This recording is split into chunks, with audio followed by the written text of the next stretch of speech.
It's gonna be legend, wait for it, dairy. Hello and welcome to Meeples on Meeples, episode 28. I'm Brian. Ian. Patrick. Andrew.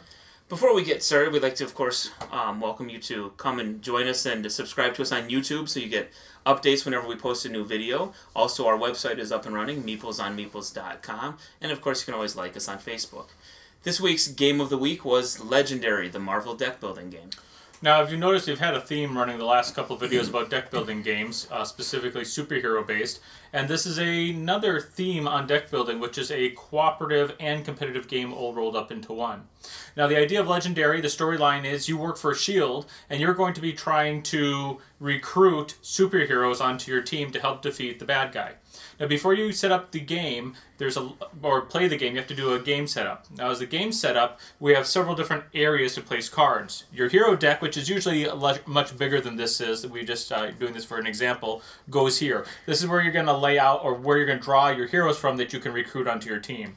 The villain deck, which is also usually a lot larger than this, goes here. And at the beginning of everybody's turn, they're going to turn over a villain that then you can fight and try to defeat. The mastermind, now he's the one that you're really going after. He's kind of the one who has put the plot together to do whatever your scheme is. We'll talk about that in a second. And the mastermind goes here, and the mastermind has 4 cards that go with him. Every time you attack the mastermind, you actually gain one of the cards under him that shows that you attacked and defeated him. We'll get to that in just a second. You can recruit more S.H.I.E.L.D. agents over here. And then over on this side, we have the scheme. Now, this is the master plan of the mastermind. During the gameplay, there are scheme twist cards that are in the villain deck. And when they're revealed, the scheme twist cards have a little description of what happens when those cards pop up from the villain deck. The more cards that pop up, the more bad things that happen to the superheroes. And if they get through all the scheme twist cards before you're able to defeat the mastermind wins the game and all the players lose. So this is a game that you actually can lose to the board. Wound cards go here. Wounds are kind of negative effects that happen to you based on cards that show up during the game. And of course there's bystanders that you can save. And the bystanders are also worth points at the end of the game. How the game plays is at the start of the game, 5 hero cards will be flipped up into your HQ, and like I said, we didn't shuffle these are just for examples. You would usually have more than just the Hulk showing up. There's the Hulk, there's some X-Men like Cyclops, Rogue, there's Spider-Man, there's Iron Man, there's lots of heroes that come with the starting box with the initial game. They go down there, and now you can purchase them on your turn. At the beginning of your turn, you also flip over a villain, and some of the villains have something called an ambush card, and that it takes effect right when they're flipped over. Otherwise, a lot of the villains have a little description of what happens when you fight them. What is the negative effect that happens to you when you fight them? Sometimes when you flip a card, it'll be a bystander instead. If a bystander is flipped over, it goes under the villain, and it shows that a character that the villain has captured during his rompus through the city. And if you defeat the villain, you get to the bystander that adds to your points as well. There's also a Master Strike. Now, the Master Strike refers back to your Mastermind. When this card comes up, each Mastermind has an attack on its card that affects all players when this card flips up. And there's several of these cards in the deck, so he keeps attacking you throughout the game. And, of course, there's the Scheme card, or the Scheme twist that we talked about, that then plays into the Mastermind completing his plan and destroying you or defeating you. So on your turn, with your starting hand of 12 cards, each person starts with 8 S.H.I.E.L.D. agents and 4 S.H.I.E.L.D. troops. And it's kind of nice that all the descriptions are up here in the corners of what happens. And you draw 6 cards, and from those 6 cards, you can either purchase or recruit a hero, or depending on what it says on your card, you can possibly attack a villain and defeat the villain. To defeat the villain, your slash marks or your damage has to be greater or equal to their slash marks over here in the far corner. Or if you want to purchase or recruit a hero, your stars, down here in the corner of the cards, the stars have to be equal to or greater than their cost, and you can recruit a hero. And you just put a deck together, and you're trying to defeat them. Your ultimate goal is to get through the Mastermind before the villain deck or the hero deck runs out, and before the scheme has been fulfilled. If you can do that if you can defeat the Mastermind before that happens, you win. And the person with the most points in their hand of their victory deck, which the points come from the defeating the villains and saving bystanders, is the ultimate hero that defeated the mastermind. So you're playing together to try to defeat the mastermind, because if you don't defeat him, nobody wins. At the same time, you're playing against your fellow players by trying to get as many victory points from defeating villains and gaining bystanders so you can be the ultimate winner at the end of the game. And that's pretty much the game in a nutshell. Basic deck building, basic playing cards, and deciding if I'm going to recruit and attack or what I can do each round. Okay. Did you guys want to go into components? And... Yeah, sure, we can do components first. I like the fact that of all of the superhero deck games we've been playing recently, this is the only one that has a board that tells you where to lay everything out, which is kind of a nice touch. It adds a little bit of, I guess, money value to the purchase of the game. What else? The artwork for Marvel Legendary, or Legendary Marvel deck building game, unlike the DC game, was made specifically for the game.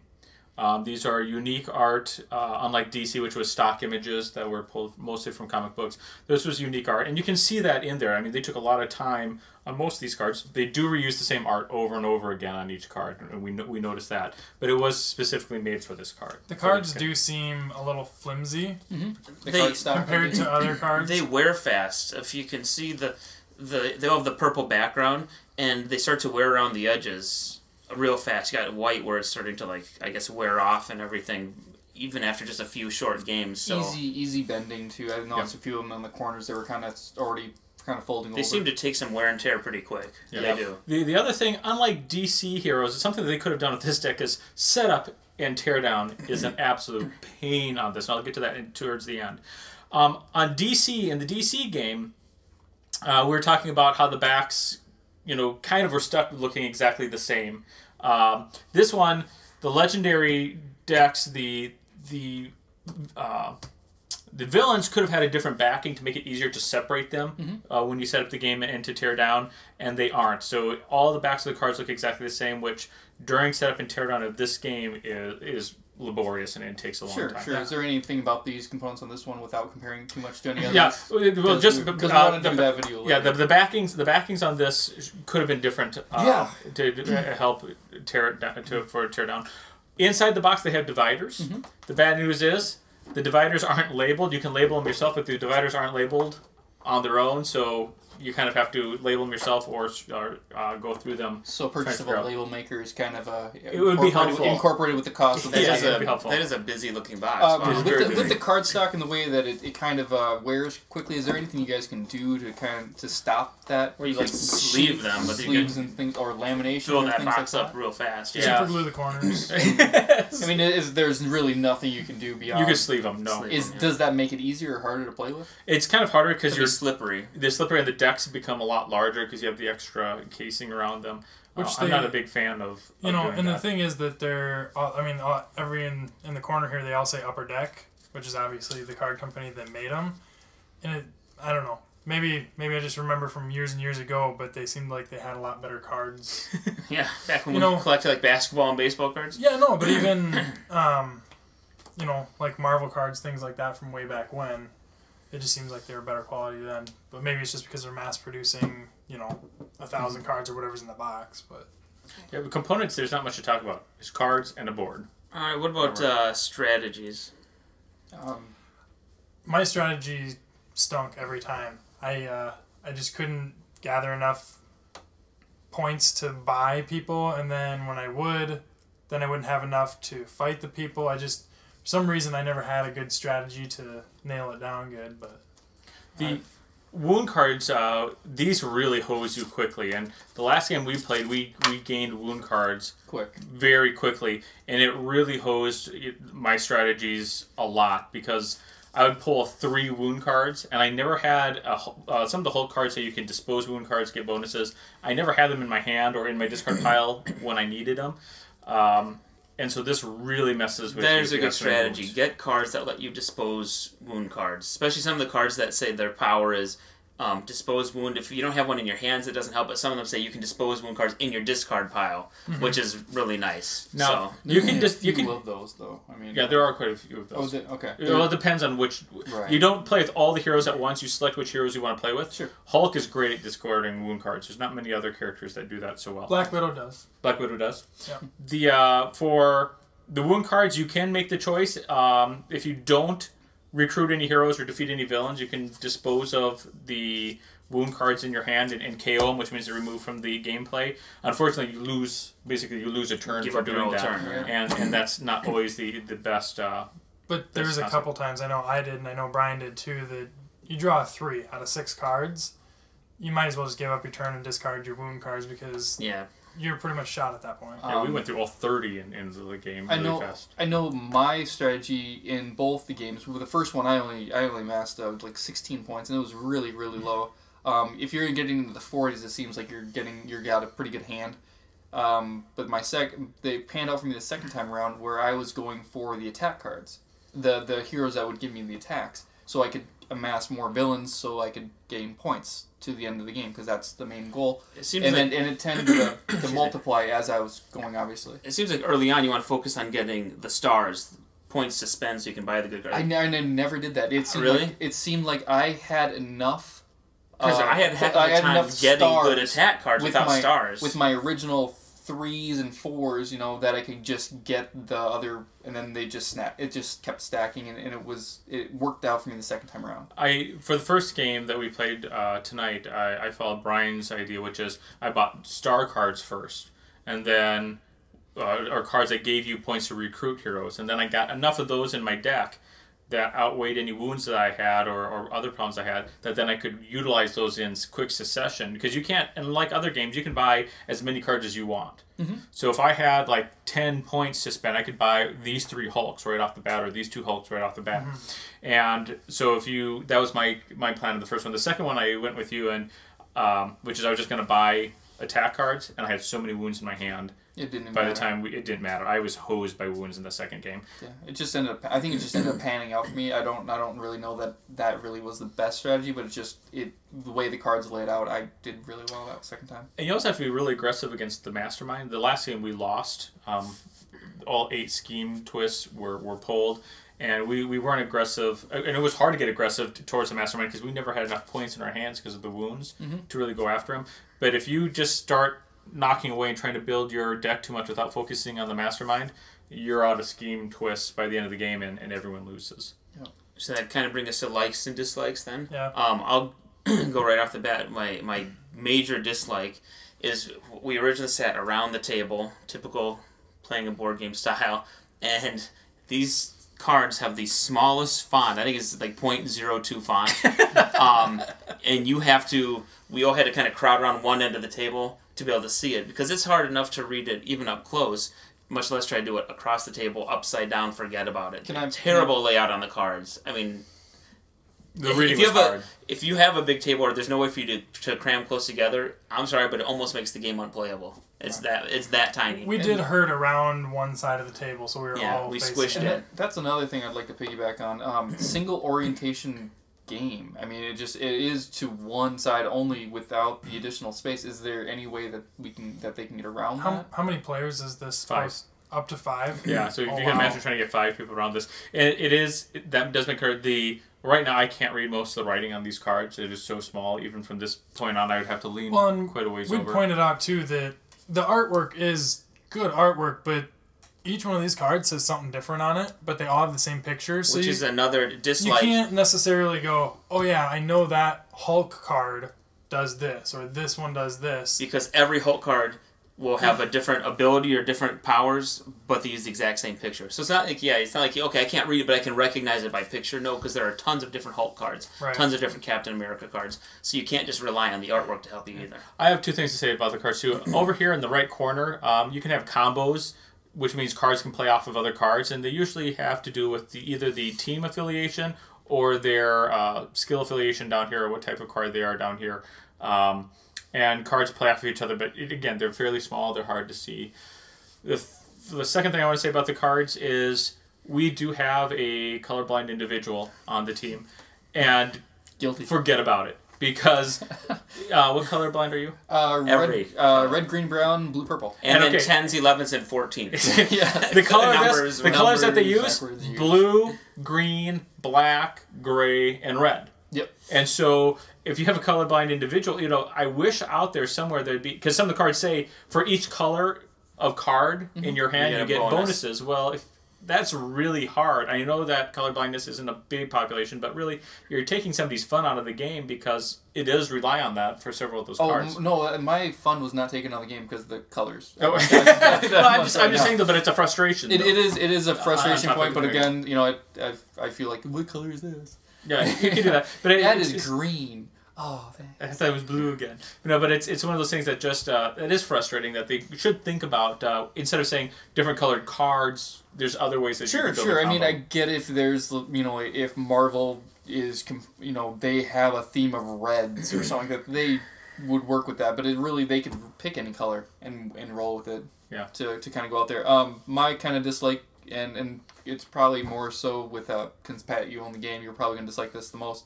Every single card is labeled with the exact same image on the back, so when you flip these over or do anything with them or pack them up, I mean, you have no idea which one, so you have to re-separate them all out, and none of them are distinct from each other. I mean, get different sizes, get different colors, get different backs. I mean, it's... Well, on the back you could just put, villain card or hero card or... Right, but then everybody knows what you have, and when you come but in this game, unlike other deck building, the villains, when you defeat them, all go to their own separate pile. Oh, sure. So and basically, same with the bystanders. Another reason to buy a label maker. Yeah.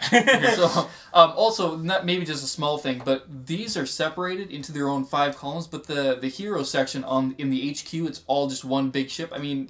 How hard would it be to make a line to kind of separate? Sometimes these got lost for me, and I don't know because it just got busy across here. You didn't really know that you missed a card section, and you'd have to make sure you flip them through. The pictures are cool, but sometimes it does easily get lost in too many pictures. One thing I did like about this, I like the idea of a cooperative, competitive game. I like the idea that we actually had to work together somewhat and still yet not work with each other because you wanted the most points at the end. So there's this back and forth. So I kind of like the idea that we all had the same goal. Unlike other deck building games, I know we're not trying to compare, but I liked how this fought against you. I mean, when the schemes came out, it was a fight against you. The mastermind, unlike other deck building games, throughout the game, he took a swipe at you whenever his card popped up. I mean, there's lots of different ways that the game fought back rather than you just... It seemed like it fought back against everybody. There was never really an individual hit.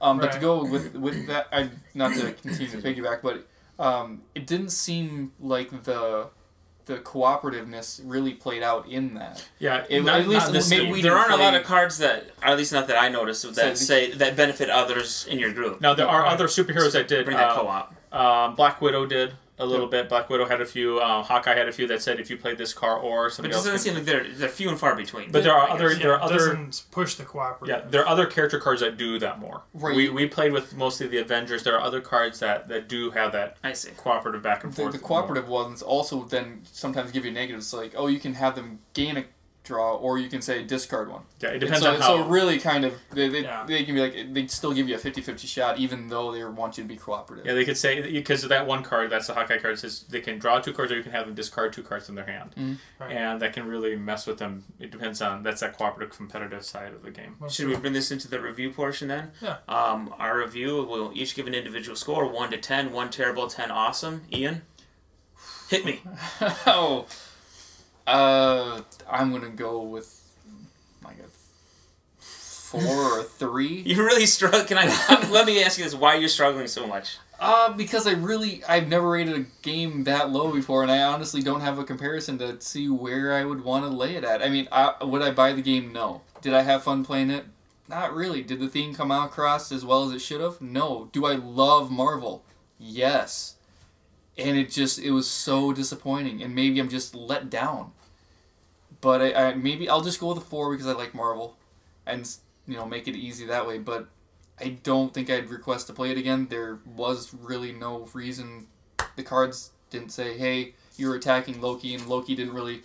He had his own tactics, but really didn't say I was fighting him, or Thor wasn't even on the board as a hero you could even play with. Well, you can. We didn't use him though. We decided not to. And there's no. I guess there would be no there's no like super power ups. You know, if you against have Thor. against Loki. I mean, there's really no Thor back against him, or you know, you have your arch nemesis, villains, anti-villains, you know, things like that. There's no direct thing against Loki with Thor. No, it just it missed on a lot of points. The setup, the hard, you know, tearing down the game. I just got pissed off. I mean, to say it lightly, I mean, it was just like, oh, this was such a blah game, and then you're like, no, we're gonna tear it down. Now the game really begins. Yeah, no, an hour of separating. Yeah, exactly, and then now it just became worse. So I'm gonna give it a 4. I'm gonna be higher than that, but not a lot. And I know some of you hate the 0.5s, but I'm gonna go a 5.5 because 5 is kind of just blah. It's a little bit better than that because there's nothing wrong with the game mechanics. It makes sense. The layout is all set up for you, so it's above your average card or deck building type of game. But yeah, the theme, I do not understand why this is so ridiculously loved on the interwebs. I do not get it. Why people rave about this game, and so I was looking forward to it. I love all the Marvel movies. As a kid, I read lots of comics, and I go to play it, and it just, to me, it became a numbers game. You can ignore all of the artwork, you ignore all the characters, it's just numbers. I can buy 4 worth of things. Okay, those look like they have decent abilities, there we go. Okay, I can defeat 5, points worth of enemies. Got 5. I need, he's a 10. He's not Loki to me, he's a 10. I need 10 to hit him. It just became a numbers game to me. That's all, it could have been any card, and the artwork's pretty. Actually, I don't know, people raved about that too, and I only thought that was okay also, I guess. So, sorry. I mean, it makes sense. It's fairly easy to teach. One turn around the table, you know what you're doing, but I don't know if I'd request it again either, to be honest.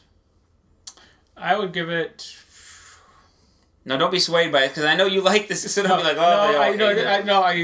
to be honest, it's actually not my favorite one. I'm kind of odd in that I liked another one that we've played already more than this. I'd give this about a 6, actually. I like it a little bit more than you two did. I played this a couple times with a couple different groups. The one thing I really like is the combos you can build with this. If you play your hand well and you're reading the cards really well, you can build pretty impressive combos, and those become pretty fun later on in the game when you can do 15, 20, 25 points of damage if you have your cards lined up real well. The problem I have with it is it can get slow. Even though it plays pretty quickly, though, but if you have somebody who's sitting down and looks through it, it doesn't play as fast. The theme doesn't always pull through. I think if you read their cards, their powers match their character a lot more than a couple other games that we've played. But you don't have to, though. You can just look at it's like I said, it can be a numbers game. And they want to let me draw an extra card. But what I'm saying though is that in this case, their actions, their special abilities match the character, though. Like the Hulk, when you have wounds, he gets more powerful. Other characters, get more powerful if you do certain things. So their powers actually match the character. So theme-wise, their abilities do match their characters, unlike some other things that we've seen before. But it just doesn't knock my socks off like I wanted it to. It's a cool setup. They have expansions coming out for it because it sold exceptionally well. People saying there are going to be more schemes, more plot twists, more things like that fit into it. But how do you make it better? Yeah, it plays as it plays. I think what gets to me is it gets long. It gets really, really long, and that's the one thing that really loses it for me.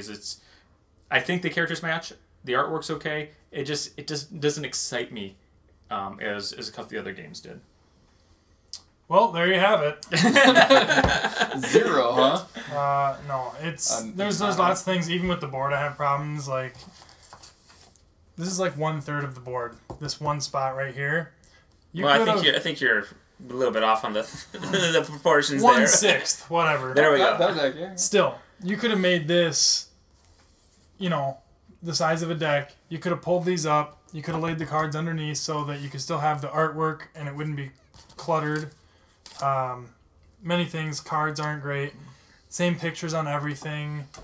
The story does not tie in whatsoever for me. And when I'm just staring at numbers, it just drives me crazy because I can play solitaire anytime I want. No, thank you. I gotta give it a 5. It's just, it plays the way it's supposed to. It's not terrible. I'm sure people love it. doesn't do it for me. You know, what I'm noticing, going back to the people who say that they love it, like deck builders.